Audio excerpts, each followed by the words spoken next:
In 1937, fire lookouts took their posts high above the Nisqually Valley, expecting a quiet summer of routine watch duty.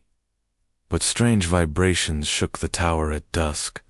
Wildlife disappeared and something began circling their ridge at night. Then one fog-heavy evening, a weight dropped onto the roof. From that moment on, the crew realized the forest wasn't the only thing they were watching. So before we continue, please make sure to leave a like and let us know where you're watching from. Thanks.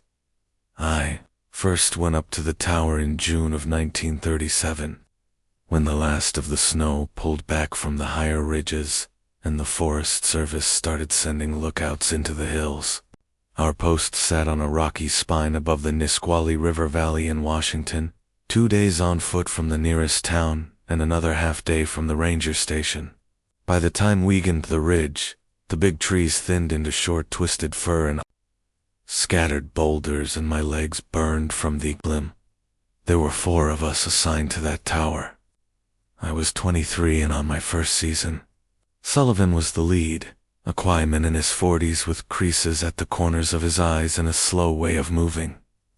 That made it seem he had already seen every kind of trouble. Hayes was broad-shouldered and loud, always ready with a joke, always acting as if cold and strain were nothing to him.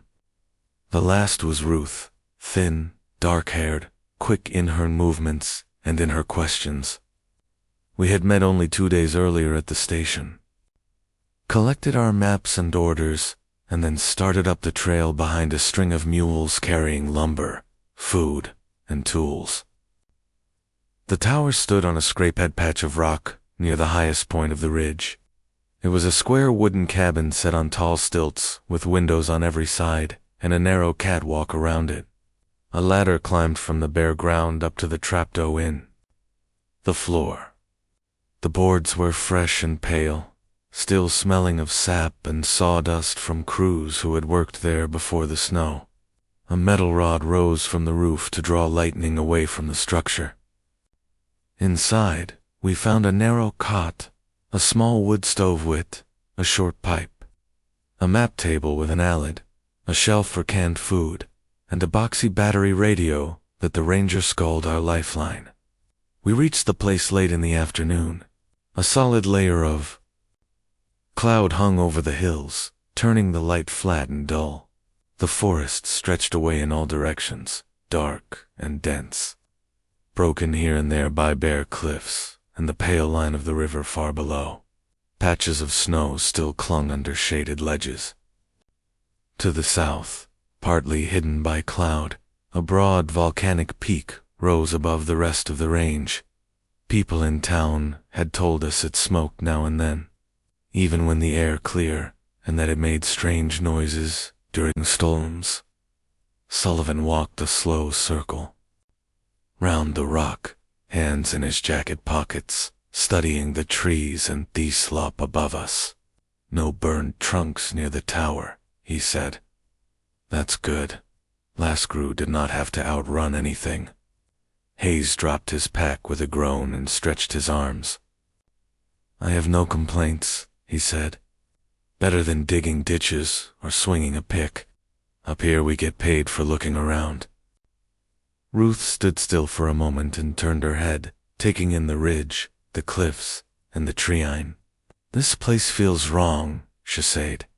I can't say why. The forest is close, but it feels like it is holding back. Sullivan glanced over, but did not answer.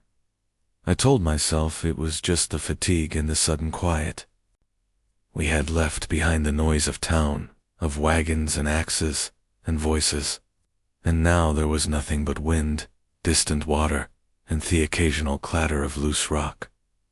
We spent the next hour unloading the mules and hauling everything up, west-stacked crates, at the base of the ladder and raised them with a rope and pulley one by one. The inventory was the usual: sacks of flour and beans, tins of coffee and sugar, canned meat and fruit, a crate of medical supplies, a bundle of spare clothes, a coil of cable, a cross-cut saw, an axe, a canvas water bag, and a hand cranked siren we all hoped would stay buried in its box. Sullivan checked every item against a worn list with calm concentration. If we keep to ration and the resupply comes on time, this will carry us through September, he said. Hayes leaned against the wall and wiped sweat from his forehead. If the whole forest burns down, we'll be the last to hear about it. The whole point is to be the first to see smoke, Ruth said. She bent over the radio, checked the battery connections, and turned the dial until soft static filled the room.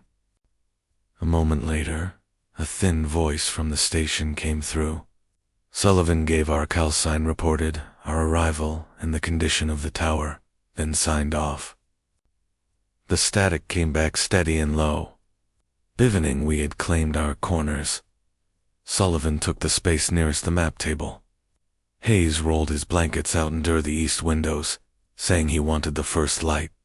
Ruth and I agreed to trade turns on the cot. We ate bread and cold beans on the catwalk while the cloud layers shifted just enough to show more of the distant peak. From up there, the valleys were nothing but dark forest and stone. No house lights, no roads, nothing that spoke of other people. The rangers told me these hills burn every few years. Hayes said between bites. Lightning. Careless campers. Those new rail lines? They want eyes everywhere. One of the loggers in town told Mesomethanels, though, said, we should keep our attention on the sky when night comes. Ruth turned toward him. Why the sky? He would not say straight Hayden's word, only muttered.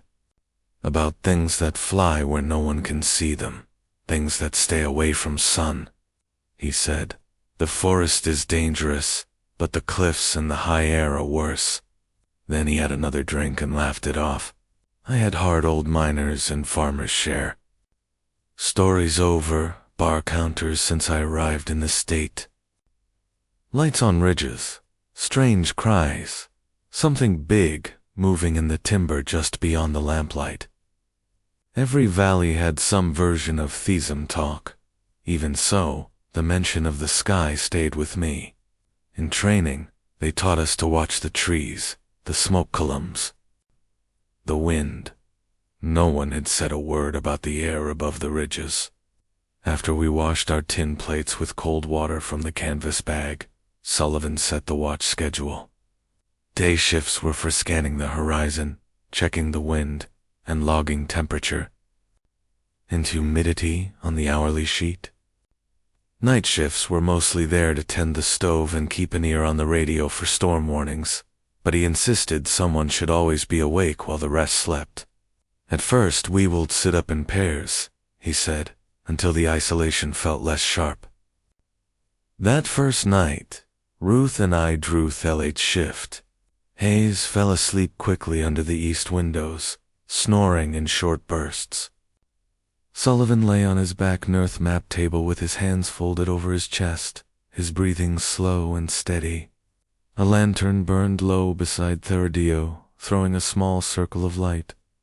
Outside, the wind rose and pressed against the glass, in short bursts. The clouds hid any stars or moon, turning the tower into a small bright box hanging over a uniform dark mass. I took the flashlight, climbed out onto the catwalk, and made a slow circuit. I checked the window, latches, the rope onth, supply cache, and the bolts on the ladder. The ground fell away on all sides.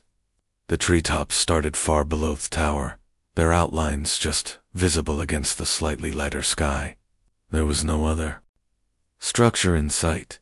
No road, no cabin, nothing. It felt as if we had stepped off the map. Ruth joined him on the west side a few minutes later. She pulled her coat around her shoulders and leaned against the rail, looking toward the darker shape of the distant peak. Do you hear that? She asked in a quiet voice. I stood still and listened. At first, I caught only the usual sounds. The rush of wind, the distant thread of water, a faint creak from Theta or frame. Then, I noticed something under all of that. A low, drawn-out sound that stayed on one note for a long time before fading and starting again. It was not a howl or a shout. It sat in the edge of hearing, just strong enough that my chest felt odd when it rose. Could be air moving through a gap in the cliffs, I said, or some kind of rock fall far off. Maybe, she said, but she did not relax. Her hand stayed tight on the rail. It feels too even. If you notice it again, tell me. I want to know how often it comes. We stood there until the sound faded, the wind shifted, and the usual fierce noises returned. Still, even after we went back inside, I kept my ears tuned for that. Low tone and sleep took a long time to come. The next few days settled into a routine that was steady enough to dull my nerves. We rose before sunrise, made coffee on the stove, and logged the first reading of the day. The sky stayed heavy with cloud, sometimes breaking just enough to show a pale patch of brightness where the sun should be. We took turns at the alid, sweeping the horizon, calling out bearings, and memorizing the shapes of distant ridges so that any new column of smoke would stand out. By the third day, I knew the pattern of the forest below. The valley to the north held thicker timber. The slopes to the west fell more sharply, and the south side showed more broken ground and exposed stone. When the wind shifted, the smell of wet earth and resin drifted up to the tower. Now and then, we caught the distant echo of a tree giving way and crashing down. A single sharp event in the steady background noise. It would have been easy to think only about fire and routine, but small things started to unsettle us. One afternoon, while I tracked a cloud shadow moving along a far ridge, I noticed a brief dark shape cut across it at an angle that did not match any bird I knew. It was there and gone in a heartbeat, too large and oddly proportioned. I blinked and searched for it again, but the cloud shifted and the shadow broke apart. When I mentioned it to Sullivan, he nodded without comment and made a note in the margin of the log. "Anything you cannot place goes in here," he said. "I have seen enough strange reflections and tricks of light up here to know they pile up.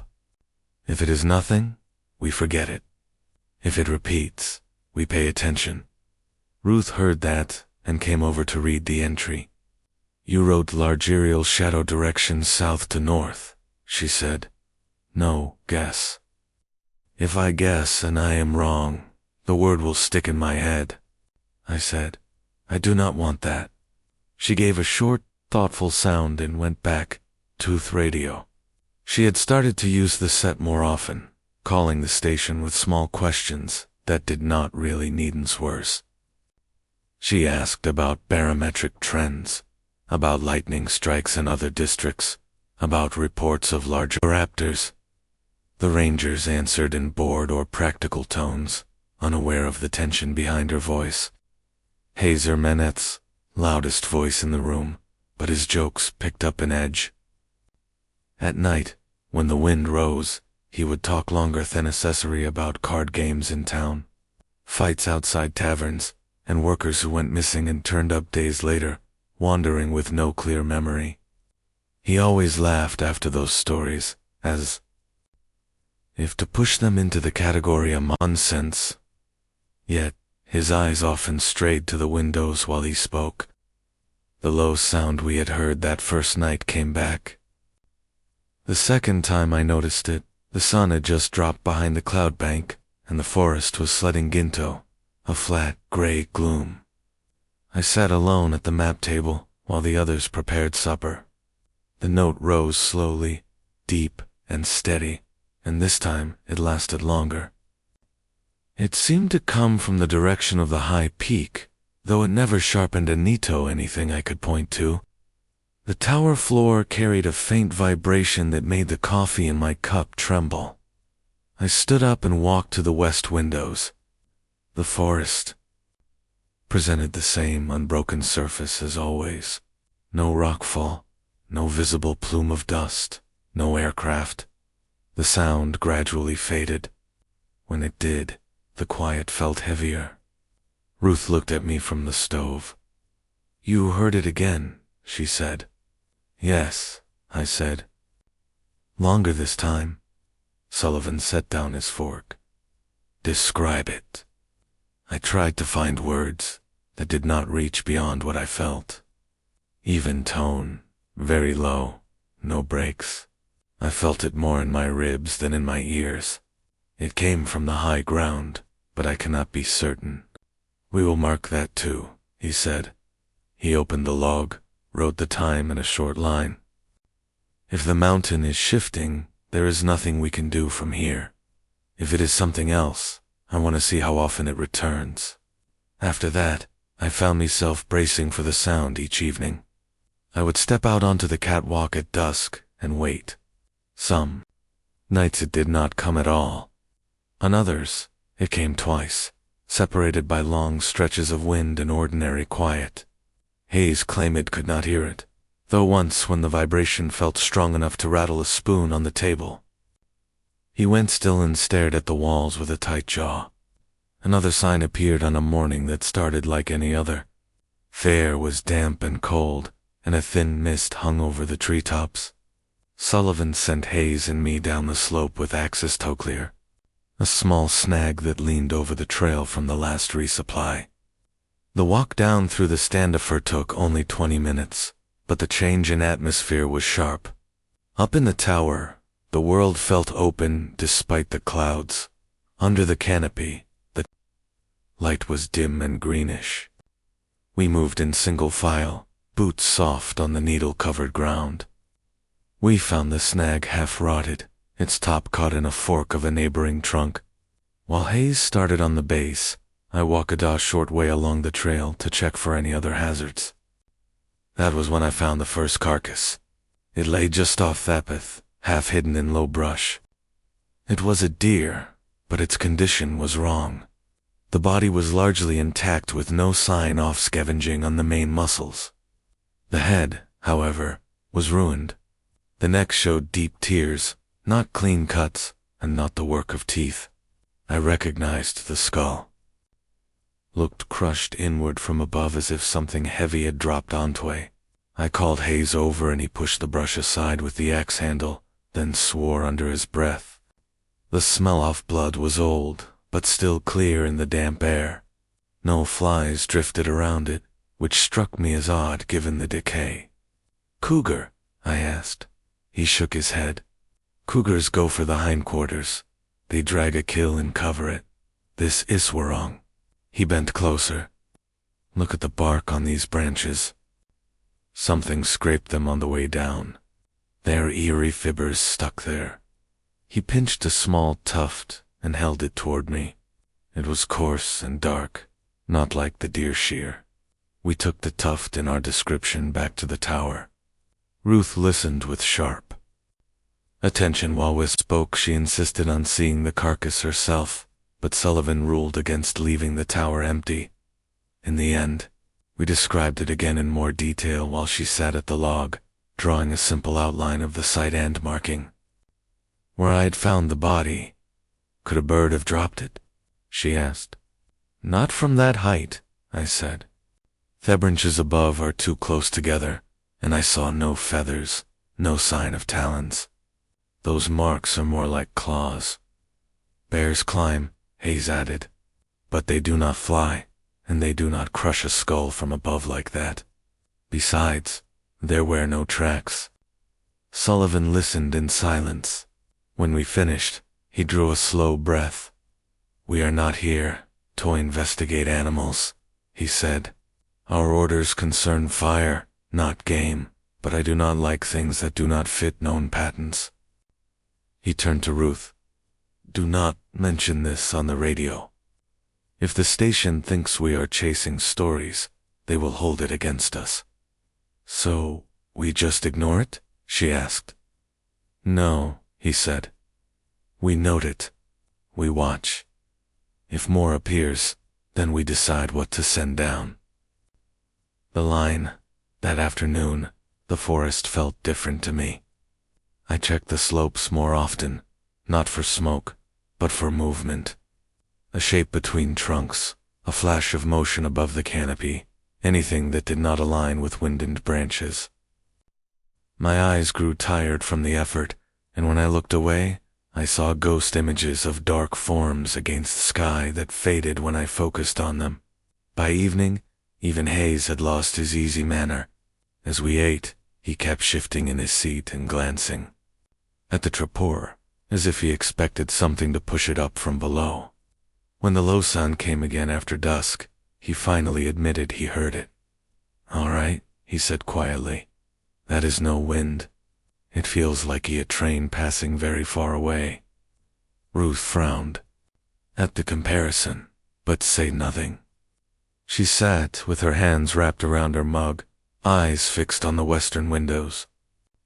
The note grew, held steady, and receded.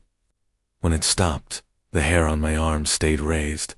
Later that night, I woke before my turn-on watch and lay still, listening. The tower creaked softly with each gust. Hayes snored. Sullivan shifted and rolled onto his side. I heard the faint static from the radio, which we kept at low volume even overnight. Under all that, there was something else, not quite a sound, a sense of bi-injectment of weight in the air. I told myself it was only the isolation and the memory of the deer. Yet, sleep did not return easily. When dawn came, the clouds sat even, lower, pressing down on the ridge until the tower stood in a gray haze. Visibility dropped to a few hundred yards. Sullivan said we would keep to our logs and watch for any break in the lair, but he also pointed out that smoke would be nearly impossible to spit in those conditions. We moved more quietly that day. No one mentioned the carcass or the sound, yet every small noise drew our attention. The clatter of a loose board, the distant crack of timber, the sudden absence of bird calls. Around midday, I realized that I had not heard a single crow or hawk all morning. The air felt tempted of them. That change settled over us more heavily than any story told in town. The fog held through the afternoon and into the evening. It pressed against the windows in slow waves, thinning and thickening with the forest below lost its shape, reduced to shifting outlines and uneven patches of darker gray. We rotated through our tasks, but each of us paused more often than usual, listening for movement or waiting for the low tone that had become part of our nights. When it finally rose after sunset, it felt closer. The vibration passed through the tower frame and into the floorboards with a steady pressure that made us all stop what we were doing. Ruth set down the pencil she had been using and stepped to the west windows. "It is not the same distance as," she said. It moved. Sullivan stood beside her. He narrowed his eyes at the murk outside. "If it moved, it is not the mountain. It is something traveling through the air." Hayes remained at the table, hands flat, shoulders high. He kept his gaze on the ceiling as though expecting the boards to lift. "If it is flying, it must be huge," he murmured. "Nothing that big around here." The tone faded, leaving a ringing emptiness. For several minutes, no one moved. The lantern on the map table flickered. I found myself thinking about the deer again and thick rushed skull. The memory returned with too much clarity. "We need to get Isbello tomorrow," Ruth said finally. "There is something in these hills." Sullivan shook his head. "Not unless the fog lifts. We will not wander blind. But we cannot stay locked up every time the air turns," she said. "If anything is moving through this ridge, we should know." "You will not go alone," he said. "When visibility improves, we will take a short sweep around the tower. Nothing more." Hayes let out a tired breath. "Good. He want to know what is walking out there just as much as she does." I said nothing, but I felt the same pressure. The tower felt safe only because nothing had touched it yet. The more the fog shifted, the more I wondered what might be using it as cover. We tried to sleep early that night in pairs. I took the first watch with Hayes, who was unusually quiet. He sat near the stove, staring at the coals, while I stood by the south windows. The fog made it hard to track distance or shape. Even the closest trees looked like smudges. An hour into our watch, Hayes spoke without turning. Sting passed over earlier. I looked back at him. When, right before the fog came in thicker, he said, "I saw it from the east window. Only a shadow, but long wings, not like a bird. The shape was uneven, like it had arms and wings both. Why did you not say anything?" He raised a hand and rubbed the bridge of his nose. I thought it weighs it, or I thought I made it up because of that story in town. But after hearing that tone again, I am not so sure. I weighed his words. Hayes exaggerated often in friendly talk, but his voice now lacked any sign of showmanship. It had the flatness of someone speaking a fact he would rather avoid. "Did it dive?" I asked. "No," Hess said. "It glided too slow for the wingspan." Nothing about it made sense. I looked out again, trying to detect any sign of it, but the fog hid everything beyond the nearest boughs. I returned to my post and forced myself to breathe evenly as the minutes dragged on. Near the end of our shift, when the coals had gone dim, and the room was cooler, the fog thickened so sharply that the windows turned into blank panels. Hayes stood to add more wood to the stove. Ash did. A sudden thump struck the west side of the catwalk. It was not loud. It sounded like something heavy landing softly on wood, but the weight of it was unmistakable. Hayes froze, hand hovering over the stove door.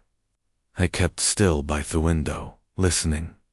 The tower frame gave a slow creak, the kind it made when someone walked across the catwalk. The steps were spaced unevenly. One, a pause, then another slightly.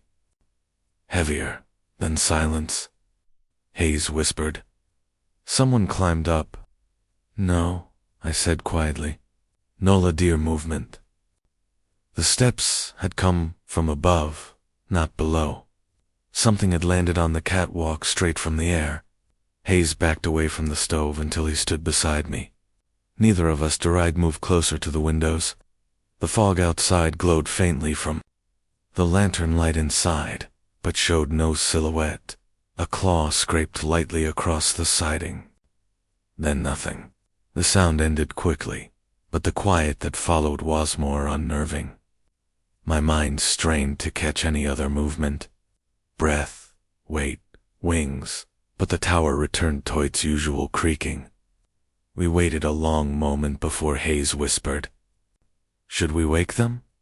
"Yes," I said. We did not lobby windows. Instead, Hayes bent low and tapped the floor near Sullivan. The older man's eyes opened at once. Harris saw our posture and moved silently to the table. Ruth woke with a start when he touched her shoulder. "What happened?" she whispered. Hayes described the steps in a steady voice. I added what I heard. Neither of us tried to explain it. Beyond that, Sullivan listened without interruption.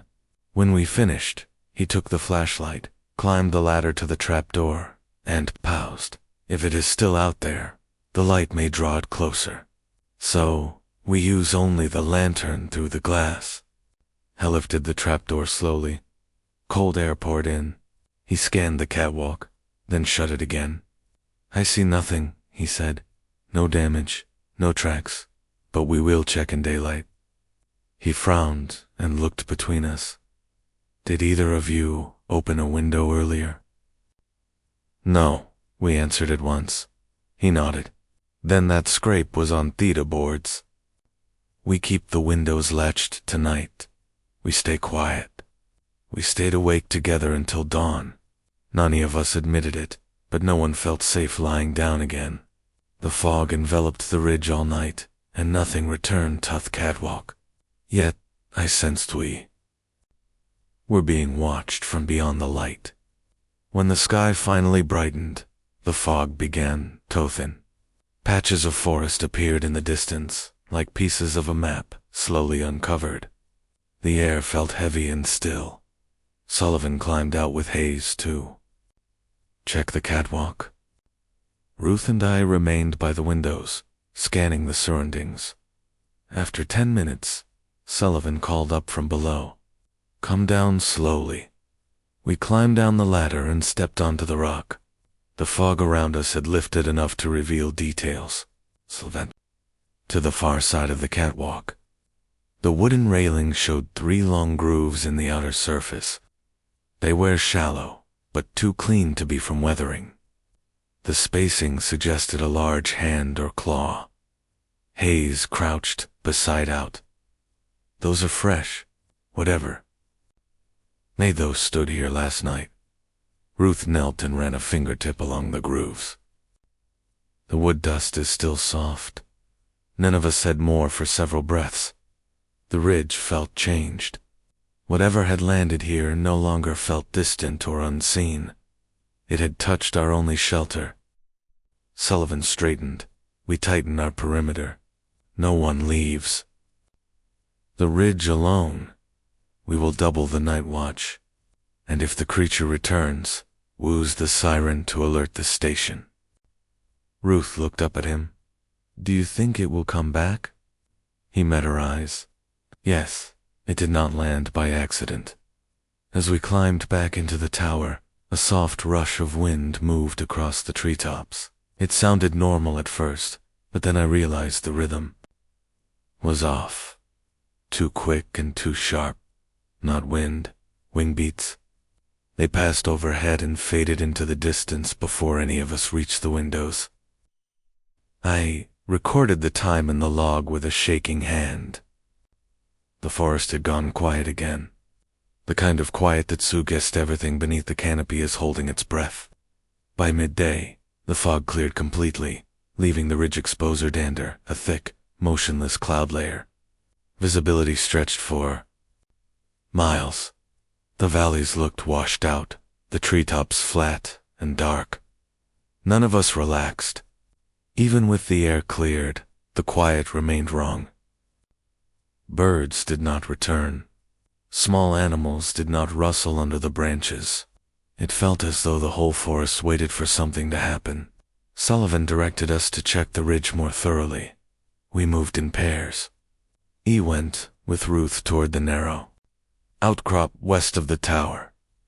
The trail was faint, no more than a line of disturbed needles, but it allowed us to move quietly. Our boots made soft, dull sounds on the ground, and we stopped often to listen. Did you sleep at all last night? She asked. Not really, I said. You, a little, not enough. I kept waiting for that sound to come back, or for something to land on the roof.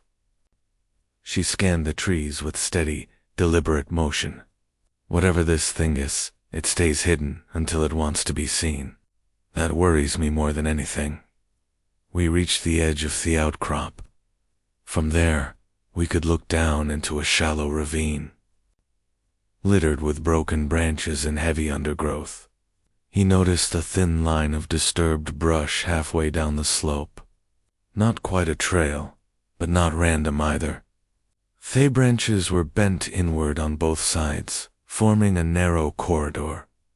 Do you see that? I pointed. Ruth crouched and followed the line with her eyes. Yes, something large passed through more than once. We climbed down carefully, keeping gun-off distance between us to avoid slipping on the soft needles. When we reached the disturbed corridor, I knelt to examine the ground. It was hard to tell what direction the movement came from. The forest floor was compressed, but not torn. The impressions were large and spaced unevenly, as if the creature had moved with long, heavy strides.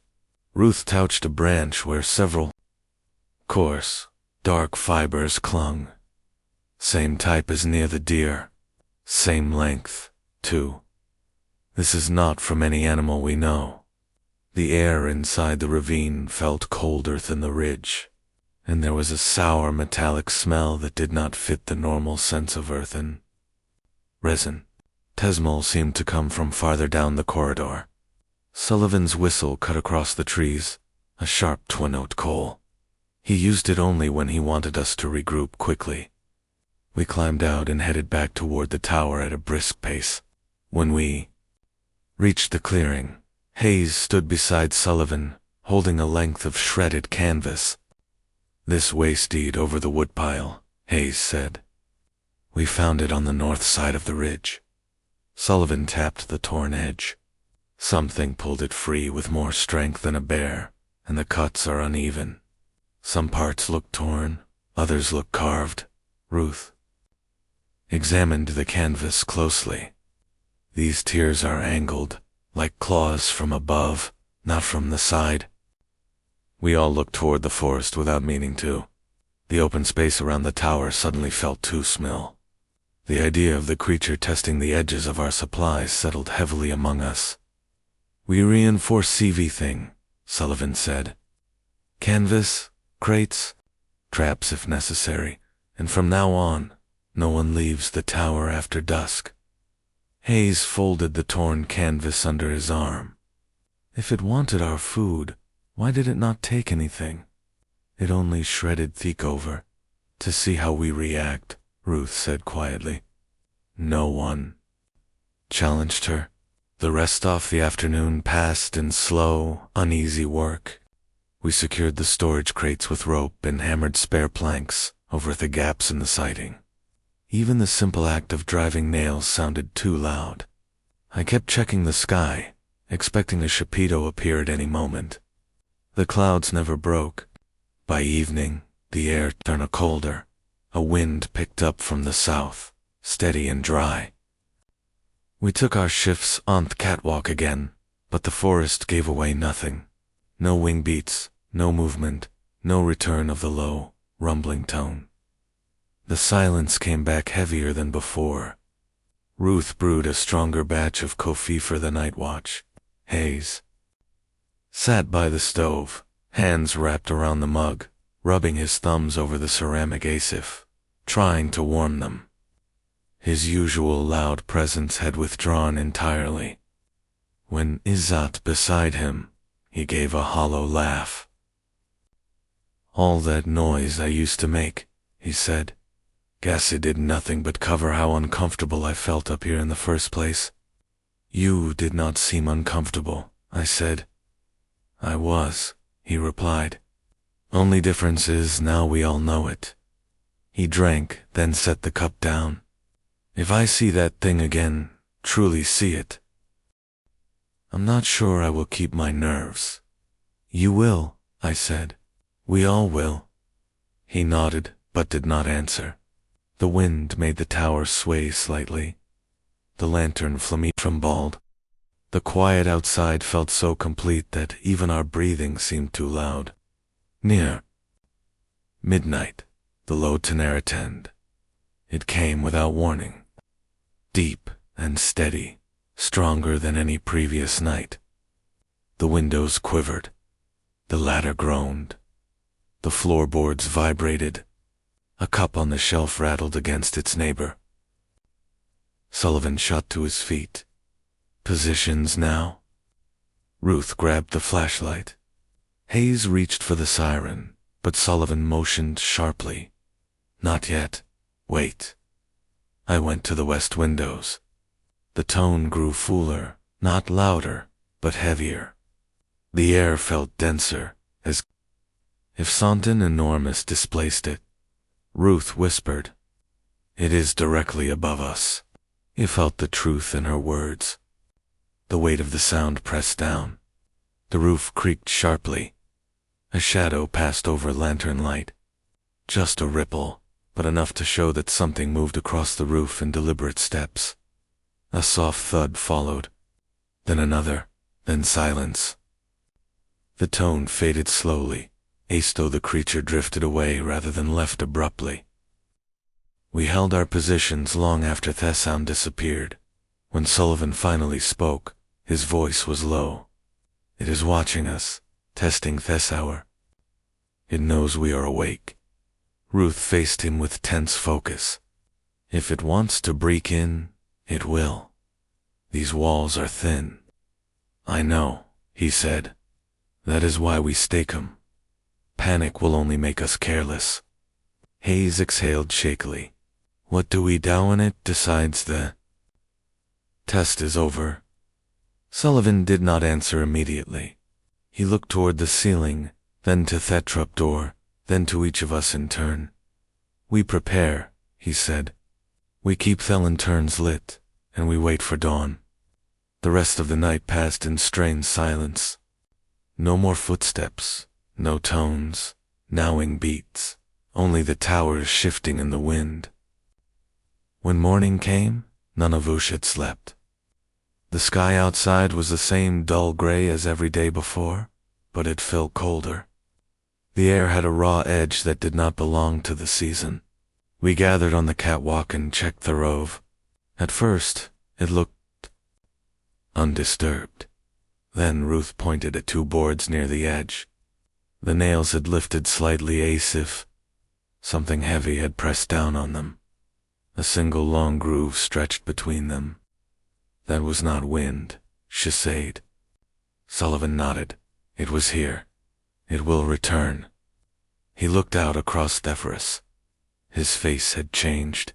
The calm, seasoned ranger was still there, but something harder settled behind Hysep's. Tonight, he said, we will not wait for it to come to us. Ruth stared at him. You want to go out? No, he said. We want to see it before it ceases. A fresh silence followed. The decision formed among us without any on pushing it forward. If the creature returned, the next move would not belong to it alone. The forest below held no sound, no birds, no wind. Through the lower branches, not even the distant rush of water, just a stillness that felt ready to break. We all sensed it. We spent the rest of that day preparing in a way that none of us would have attempted a week earlier. There was no proper plan because none of us had any real idea what we were dealing with. Butts knew two things. The creature grew bolder with each night, and the tower would not withstand a determined attack. Waiting inside would trap us. We needed sight lines, space, and warning. We will keep the lanterns burning in the tower, Sullivan said as we gathered around the table. If it watches us at night, it expects to see light. We will make sure it does. Ruth nodded. So, wag it out before it arrives and circle above the clearing. Exactly, he said. We'll take the ridge trail west. That outcrop gives us a better angle over the roof. If it lands again, we will see it clearer than it sees us. Hayes rubbed the back of his neck. What if it decides to land on the outcrop instead? Then we move, Sullivan answered. We do not stay in one place. We are not trying to trap it. We are trying to serve and understand what we're facing. The tools available to us were simple. Lanterns, one axe, one crosscut saw, two unwieldy to carry far, a flare gun with two flares, and our voices, which were worth little against a meat that moved without hesitation. For most of the afternoon, the wind lowered itself to a breeze, thin and cool. The fog stayed gone, but the cloud layer pressed close to the ridge. The forest remained unnervingly still. Even the insects that usually bothered us showed no activity. I didn't see a single gnat or fly near the tower. Wept as the ridge trail several times. Hayes remained close to the trees, scanning the upper branches every few steps. Ruth walked ahead with a determined focus, testing each patch of ground as if mapping a route for withdrawal. I followed them both, noting how the air felt heavier the farther we moved from the tower. Sullivan moved last, counting our paces and marking spots where we could take cover. When we reached the outcrop, we stood in a liney and looked back toward the tower rising above the clearing. Its small windows reflected the gray sky like dull metal plates. The structure seemed fragile from a distance, nothing more than a thin-walled box balanced on stilts. You realize then that the sense of safety it gave us was more illusion than truth. Anything strong enough to land on Therove could tear through the siding with little effort.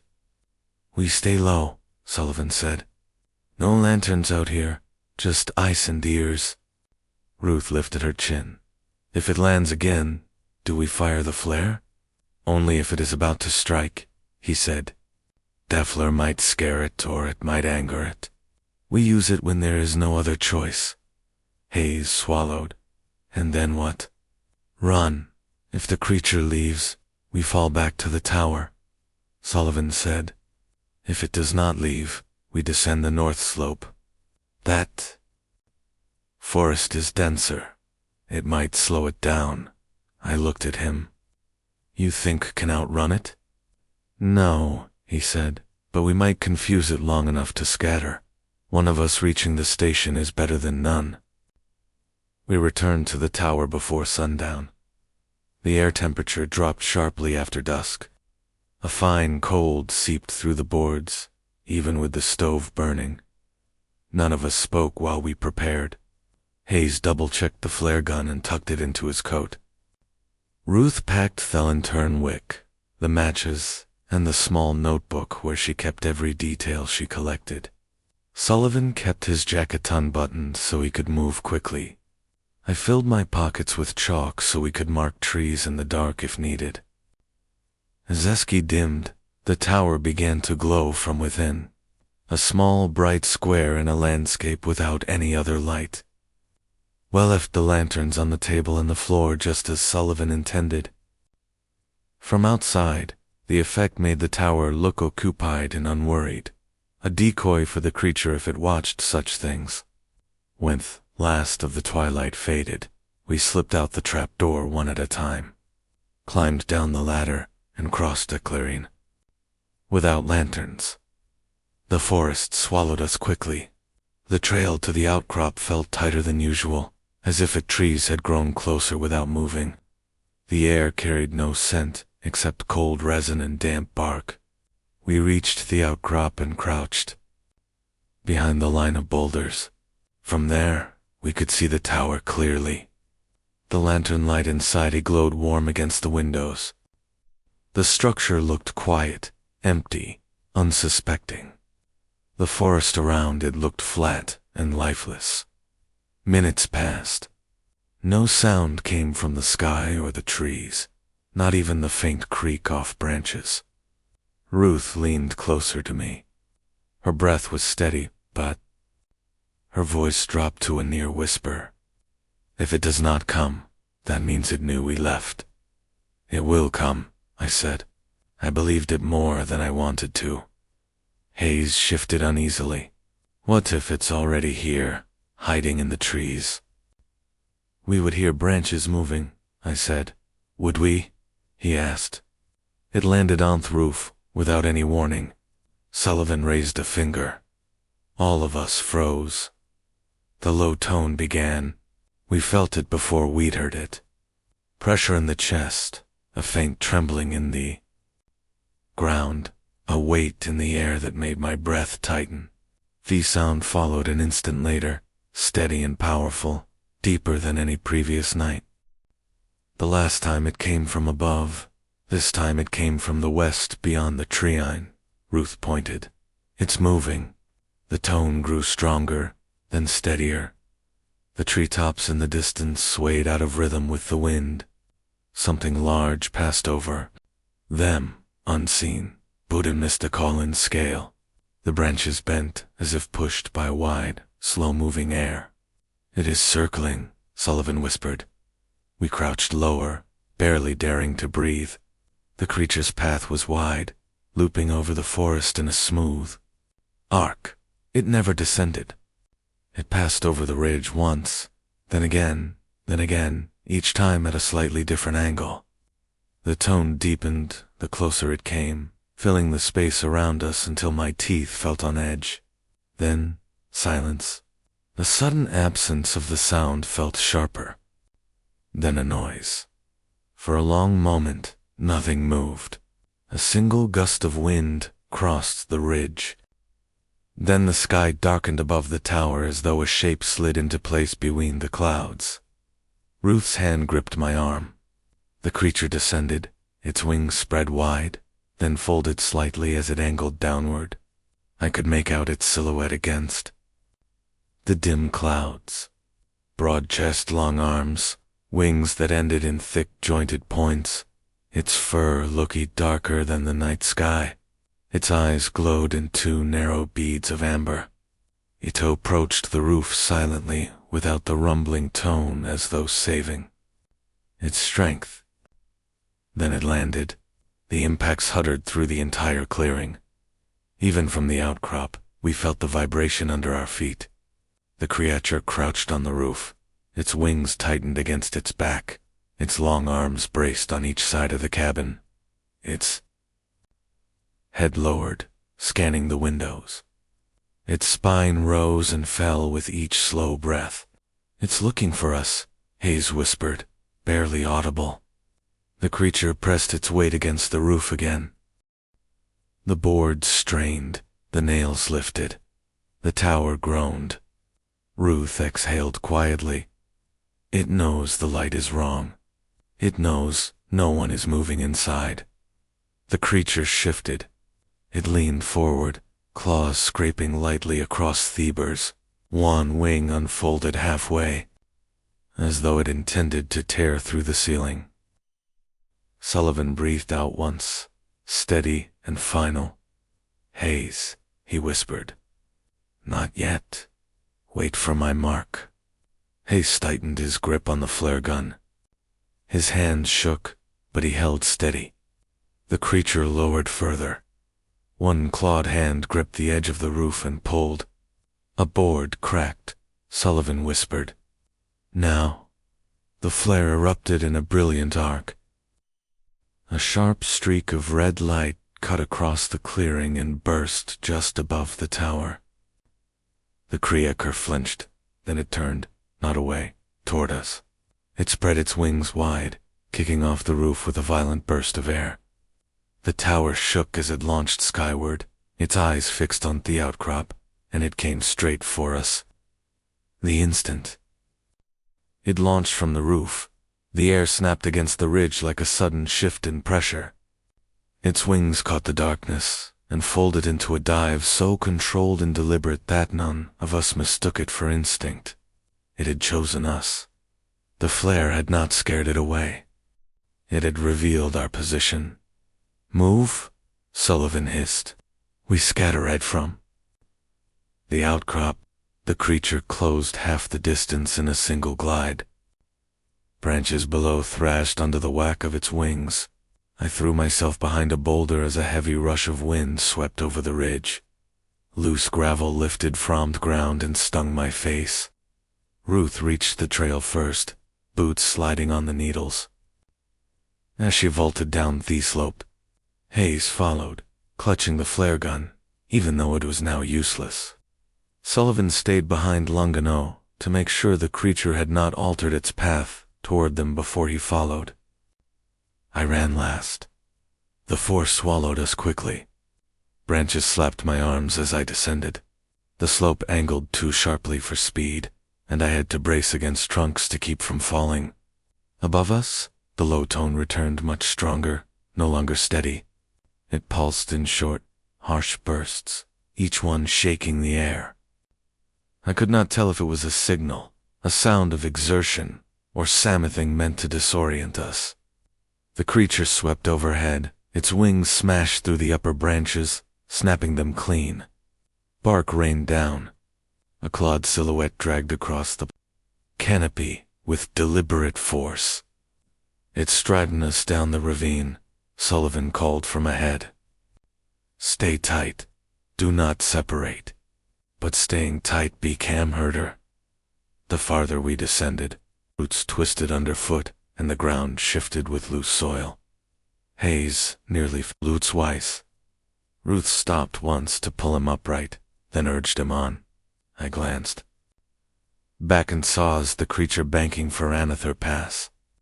Its wings barely moved.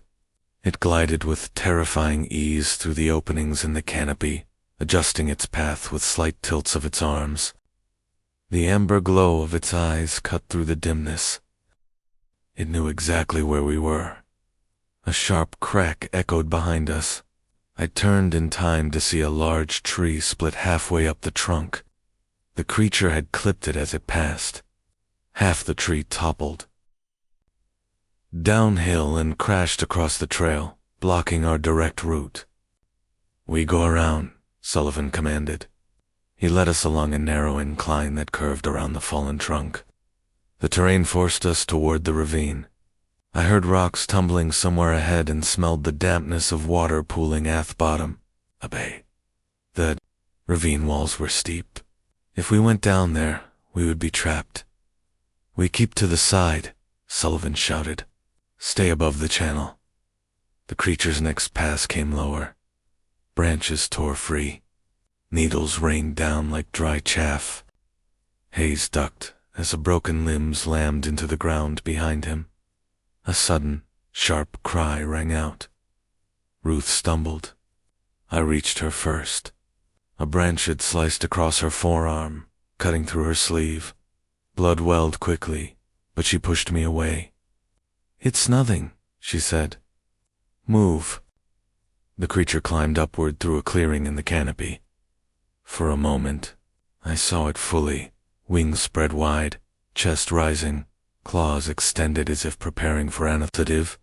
Its fur rippled with the motion, revealing the full mass of its torso. It was built for strength, not frailty. Whatever combination of traits it carried, none belonged to anything we were prepared to face. "It will follow us until we stop," Ruth said between breaths. "It will lose us in the trees," Hayes insisted weakly. But he didn't believe it.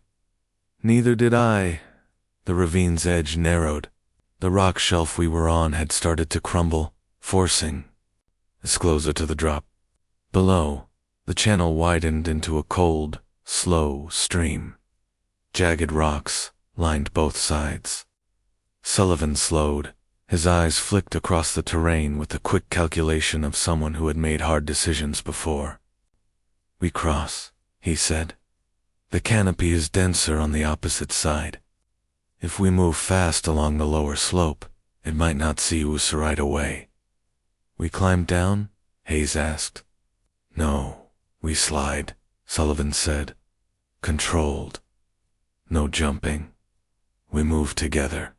The creature circled overhead, searching for an opening.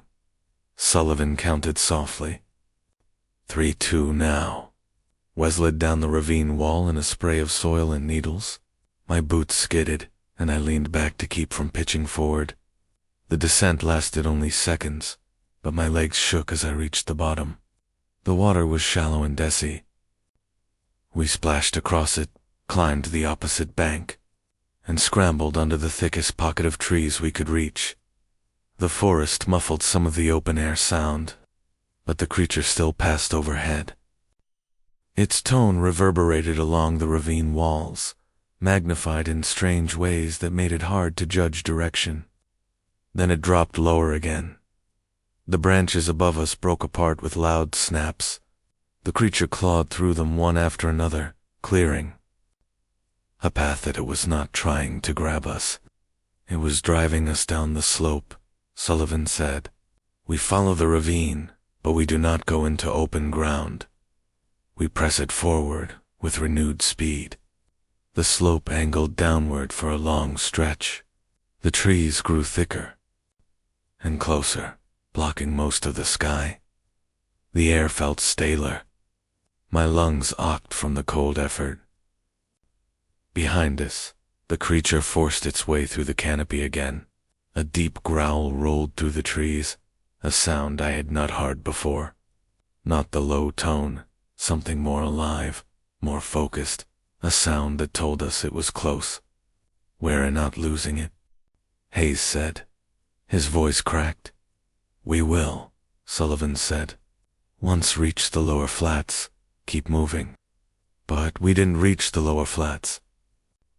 Zephyrus opened abruptly into a clearing, a wide, uneven space ringed by boulders and broken stumps. There was no cover, no fallen logs, nothing to hide behind. We stopped at the edge, breathing hard. "It will see us if we cross," Ruth said.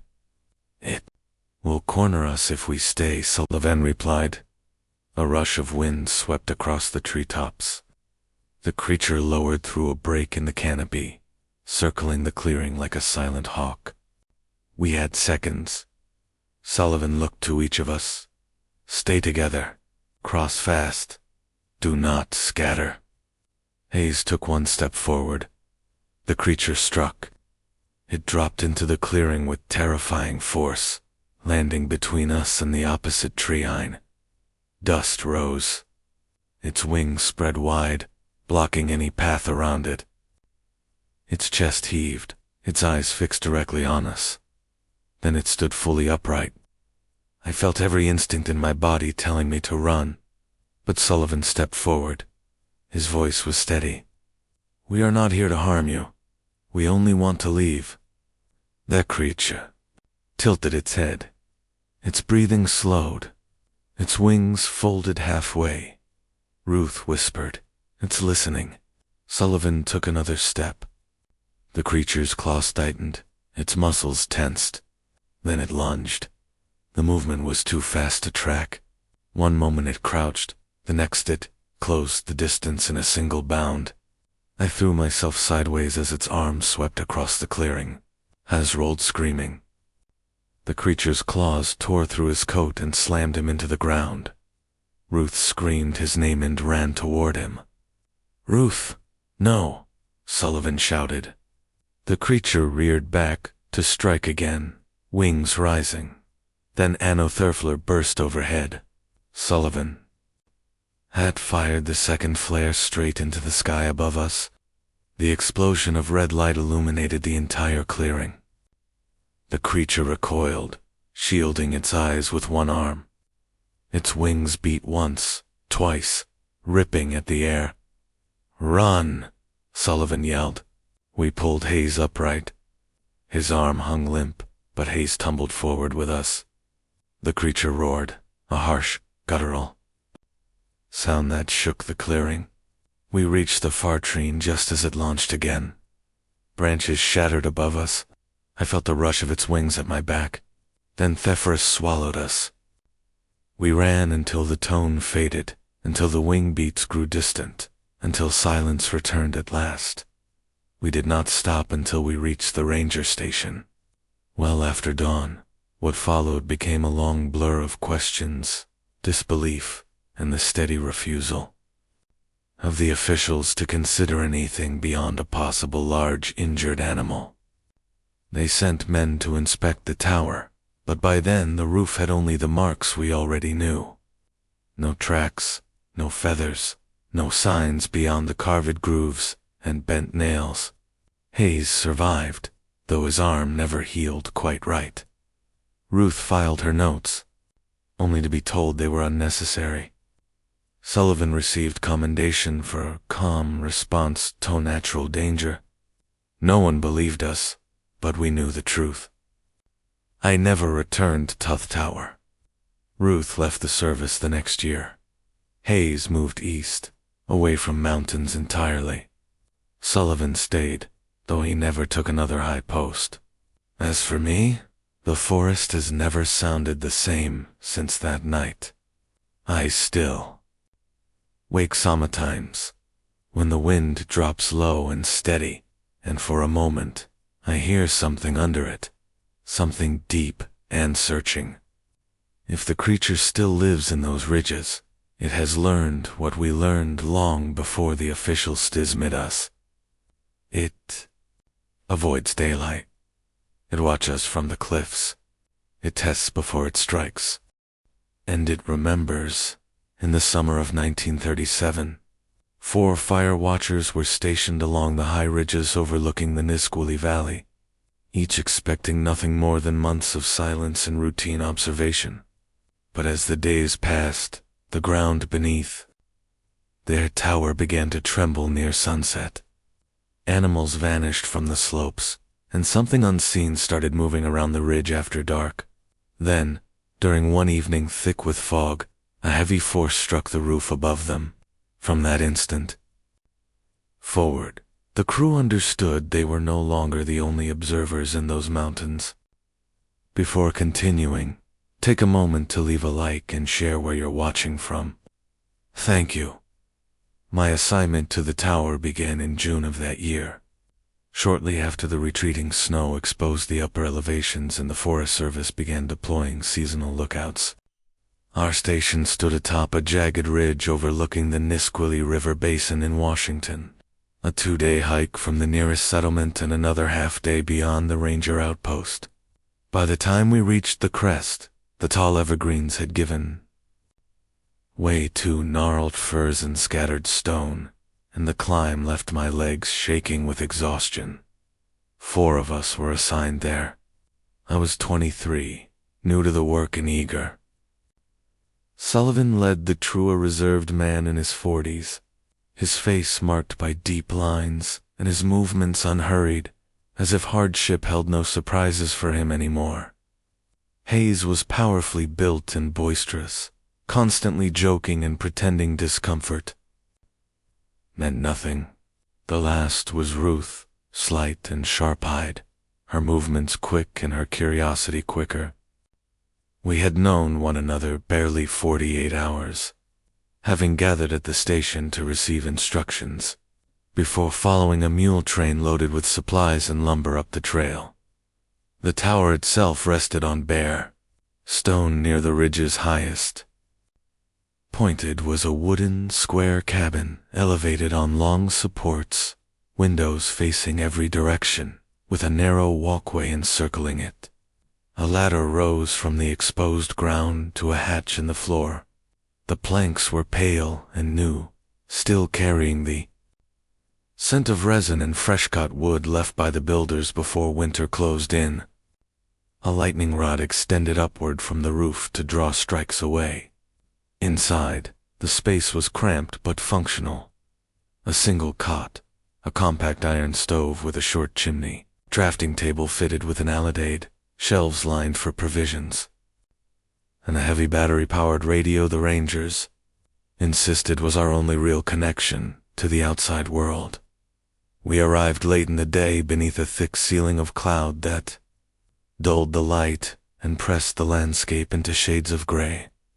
Forests spread endlessly in every direction, broken only by sheer rock faces and the pale ribbon of the river far below. Snow still lingered in shadowed crevices. To the south, partly veiled by clouds, a massive volcanic mountain loomed above the range. Locals claimed it released smoke at times, even in clear weather, and made unsettling sounds during storms. Sullivan circled the site slowly, hands tucked into his coat, examining the slope and tree line above us. No signs of old burns, he noted. Good thing. Hayes dropped his pack with a grunt and stretched. He said the job beat digging trenches any day. Up here, he joked, they paid us just to look around. Ruth remained quiet, scanning the surroundings before finally speaking. She said the place unsettled her. The forest felt too close, like it was waiting. Sullivan acknowledged her with a glance, but said nothing. I told myself exhaustion was playing tricks on us. We had left behind wagons, voices, and steel tools, trading them for wind, water, and the hollow sounds of stone shifting underfoot. We spent the next hour unloading supplies. Crates were stacked beneath the ladder and hoisted up with rope and pulley. The inventory was standard: flour, beans, tins of coffee and sugar, preserved meats and fruit, medical kits, spare clothing, tools, a canvas water bag, and a hand-cranked alarm siren we hoped never to use. Sullivan checked each item against his list, calm and methodical. If rations were managed carefully and deliveries stayed on schedule, he said, the supplies would last until early fall. Hayes wiped sweat from his brow and joked that, if the entire forest went up in flames, we'd still be the last to hear about it. Ruth reminded him that our purpose was to spot danger before it spread. She tested the radio, adjusted the batteries, and tuned the dial until static gave way to a faint voice from the station. Sullivan reported in, confirmed our arrival, then shut it down. As night settled, we arranged our sleeping spots. Sullivan stayed near the table. Hayes laid out his blankets beneath the eastern windows, claiming he wanted sunrise first. Ruth and I agreed to alternate use of the cot. We ate simple food on the walkway as the clouds shifted enough to reveal more of the distant peak. From that height, the valleys below appeared empty. No lights, no roads, no trace of civilization. Hayes spoke of how often these hills burned, ignited by storms or careless travelers. That was why lookouts were scattered everywhere. Then he mentioned something a logger had said back in town, that we should watch the sky after dark. Ruth asked why. Hayes shrugged, saying the man muttered about things that moved above the ridges, unseen and avoiding daylight. He claimed the forest was dangerous, but the open heights were worse. Hayes laughed it off, but the idea lingered with me. Training had taught us to study smoke and why not the air above us. After cleaning our plates with cold water, Sullivan set the watch schedule. Days were for scanning the horizon and recording weather. Nights were for tending the stove and listening for radio warnings, but he insisted someone always remain awake. For now, we would keep watch in pairs. That first night, Ruth and I took the late hours. Hayes slept quickly, his snores uneven. Sullivan rested quietly, breathing slow and steady. A lantern burned beside the radio, casting weak light. Outside, gusts rattled the windows. The cloud cover erased stars and moon, leaving the tower glowing alone above a vast black sea of trees. I took the flashlight and stepped onto the walkway, checking latches, ropes, and ladder bolts. The ground dropped sharply away. Treetops were far below, barely outlined against the dim sky. There was nothing else. No structures, no trails, just emptiness. It felt as though we had slipped beyond the edges of the world. Ruth joined me. On the western side, pulling her coat tighter as she stared toward the shadowed outline of the distant mountain. She asked if I could hear it. I listened carefully. At first, only wind and water reached me. Then something else emerged, a long, steady vibration hovering just at the edge of perception. It wasn't a cry or a call. It lingered on a single tone, fading slowly before returning again, strong enough to make my chest tighten when it passed.